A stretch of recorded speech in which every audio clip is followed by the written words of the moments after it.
Dear students, today we will discuss about CPU architecture philosophies. So in the previous module, we were discussing about machine instructions. Those were stored within the computer RAM and those were fetched by the CPU. So for stored programs, CPU are designed to recognize those instructions. Those are called machine language. Those are written in the machine language. And each instruction or step is known as machine instruction. And then there are two philosophies which we will be discussing, that how to design those machine level instructions.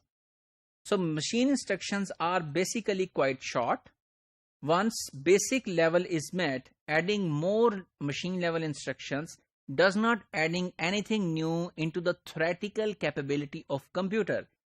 Rather, it is just a convenience that what you want to achieve. So then there were two type of architectures which were proposed and being used even today. So first of the CPU architecture philosophy is RISC. So RISC is reduced instruction set computer, and it should exclude minimal set of instructions. Should execute minimal set of instructions and machine, so that machine is efficient, fast and less expensive. So the people who designed this kind of RISC architectures, they said that there should be very limited instructions and those instructions should execute minimal set of instructions, and with this machine should be efficient and very easy to use. However, there is another philosophy that says we should have complex instruction set computers, and this complex instruction set computers, they argue that CPU should be able to execute large complex instructions even they are redundant, no matters, and the more complex CPU can cope with the ever increasing complexities of the real applications. So if we compare both CISC and RISC architectures, in 1900 and even in millennium, both architectures were competing to take place for desktop computers.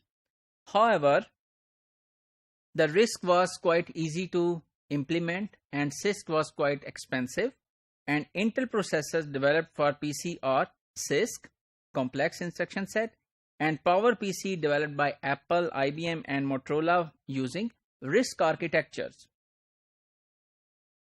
However, with the passage of time, the cost to build CISC architecture computers reduced, and Intel processors are being used virtually in PCs, in laptops, and even Apple is using Intel at the backend today.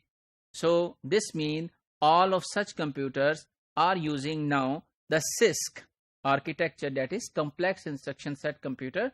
So which says even then there are redundant instructions, you add all of the complex instructions so that your computer can perform well complex tasks efficiently.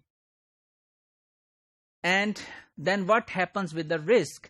So RISC is also being utilized by company known as advanced RISC machines. Utilized RISC for low power consumption areas, for example in game controllers, in digital TVs, in navigation systems and in smartphones, where we need low power and we do not want to consume lot of power, and the size of the computer within such kind of system is very small. So if we summarize today's module, we have learned CPU architecture philosophies, and there is CISC and RISC, complex instruction set computers and reduced instruction set computers, and we have learned why they were developed and what is being used for what purpose nowadays.